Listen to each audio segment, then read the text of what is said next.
Saat Anda salam, itu selesai sholatnya. Karena sholat itu dibuka dengan takbir, diakhiri dengan salam. Masuklah pada bagian amal yang kedua. Ini yang disebut amalan pasca sholat. Merujuk pada keterangan Nabi SAW yang disebutkan dalam Sunan Ibnu Majah, nomor hadis 925. Saya ingin tegaskan sejenak, sebelum kita lanjutkan ke sesi yang ini, untuk memberikan rincian amalan yang kemarin telah kita bahas, supaya tidak nanti di antara kita melalaikan pembahasan yang lalu hanya untuk mendengar informasi yang sekarang. Saya tidak ingin apa yang kita bahas sekarang melupakan yang telah lalu, karena ada sifat pembelajar itu, maaf ya, sebagian sifat pembelajar setelah belajar materi yang lalu hanya menunggu yang sekarang. Begitu belajar yang sekarang, yang kemarin dilupakan. Dan celakanya persoalan ini sekarang melekat pada anak-anak didik kita, bahkan saat sekolah di sekolah-sekolah formal. Silahkan Anda cek. Bahkan setelah selesai ujian yang dikejar cuma nilai. Begitu nilai keluar, ilmunya lupa. Coba tanya kembali anak-anak didik kita atau anak-anak bapak ibu setelah selesai ujian. Tanyakan kembali materi ujiannya. Ah, materinya nggak penting mah, yang penting nilainya. Jadi kalau ada yang seperti itu, maka kualitas pengetahuannya hanya tertuliskan di ijazahnya saja nanti. Dalam praktikalnya sulit didapatkan. Ini hati-hati ya Bapak, Ibu, teman-teman sekalian. Ini sering kami dapatkan bahkan siswa yang di luar negeri. Anda bisa bayangkan nggak? Ada siswa Afrika belajar itu dari nol. Sama sekali tidak bisa bahasa Arab. Al-Quran juga demikian. Bahkan huruf hijaiyah pun itu tidak tahu. Yang paling menarik, kawannya dari Indonesia datang kemudian itu sudah paham kaidah bahasa Arab. Cuma bicara belum lancar. Akhirnya apa yang terjadi? Yang temannya ini yang Indonesia, tidak semua orang Indonesia ya, di sebagian. Jadi karena dia merasa sudah bisa, sudah tahu, dia jarang masuk kelas. Kadang masuk kelas pun tidak fokus. Cuma dengar, karena dia merasa diujikan paling soalnya nggak jauh beda. Dia sudah tahu, sudah paham kaidah-kaidah itu. Yang ini masuk, kadang musim dingin pun yang orang jam 8, jam 9 tidur, dia sampai jam 1, jam 2 masih belajar. Anda tahu apa yang terjadi? 3 bulan kemudian, yang ini sudah lancar bahasa Arab. Plus dengan kaidahnya. Yang ini hanya tahu saja kaidah bahasa Arab yang telah dia pelajari sebelumnya dan bicaranya tidak selancar orang yang pertama ini. Yang ini lupa yang kedua ini, bahwa di Arab belajarnya pakai bahasa Arab. Di Indonesia belajar kaidah bahasa Arab pakai bahasa Indonesia. Sedangkan yang ini dia masuk kelas pengajarnya orang Arab. Di setiap yang diucapkan dia nggak bisa bahasa Indonesia, apalagi bahasa Sunda. Yang dia ucapkan pasti bahasa Arab. Maka setiap dia pulang dari sini dapat kosakata. Dan hebatnya, begitu ujian, ini betul-betul belajar bagaimana memahami apa yang akan diujikan. Yang ini menunggu karena merasa sudah mempelajari. Nah, itulah saking pentingnya kaget. Nah, itu peringatan buat kita tuh. Jangan sampai terjadi seperti itu. Amalan pasca salat, Quran surah keempat ayat 103. Saya rinci dulu ya, supaya kita tahu apa yang kita bahas sekarang. Amalan pasca salat disebut langsung oleh Allah, namanya zikir. Fa'idha qadaytumus salah, maka jika anda telah tuntas mengerjakan salat, fadhkurullaha, maka bergegaslah untuk zikir kepada Allah subhanahu wa ta'ala. Jadi, alhamdulillah, amalan pasca salat, kalau kita ingin mengerjakan amalan setelah sholat, salam kemudian, Assalamualaikum warahmatullahi, Assalamualaikum warahmatullahi, selesai sholatnya. Ingat, saat anda salam, itu selesai sholatnya. Karena sholat itu dibuka dengan takbir, diakhiri dengan salam. Masuklah pada bagian amal yang kedua. Ini yang disebut amalan pasca sholat. Anda tidak mengerjakan ini pun, sholatnya sudah sah. Benar salatnya, hanya anda nanti kehilangan beberapa potensi-potensi amalan yang dengan itu menambah pahala-pahala dan manfaat-manfaat yang lain. Jelas sampai sini? Baik. Apa amalan tadi? Zikir. Apa itu zikir? Zikir itu secara singkat segala amal atau aktivitas yang mampu mendekatkan kita dekat dan mengingatkan kita dengan Allah subhanahu wa ta'ala. Jadi kalau amal ini dikerjakan, keadaan kita menjadi lebih dekat dengan Allah subhanahu wa ta'ala. Kalau amal ini dilakukan, kita lebih ingat dengan Allah Subhanahu wa taala.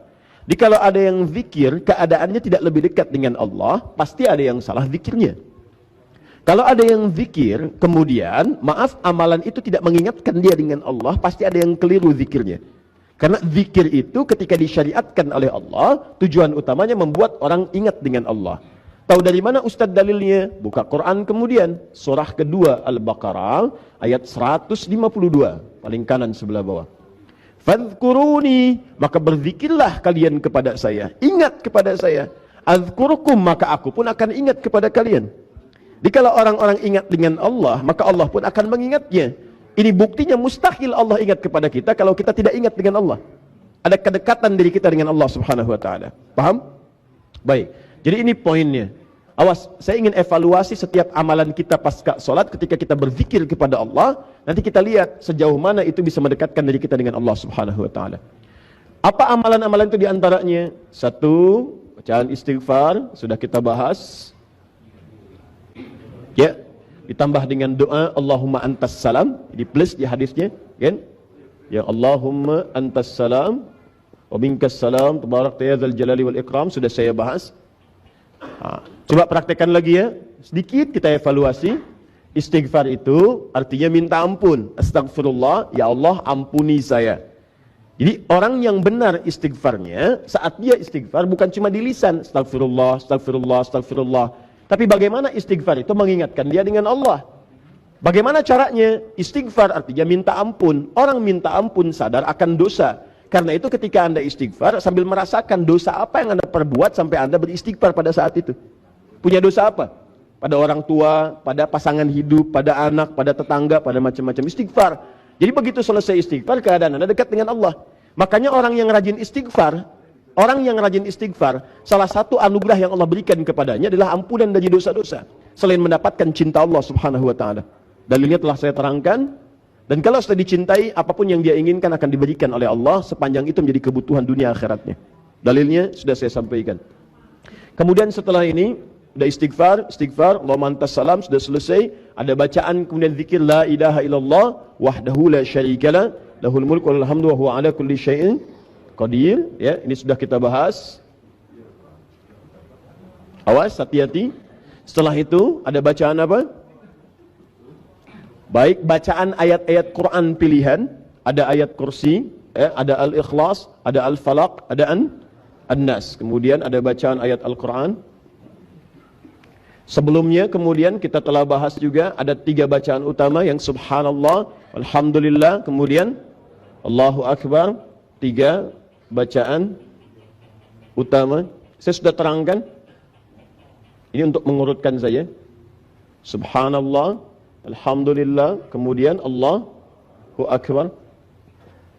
Fokus sini ya Pak ya, Bu ya.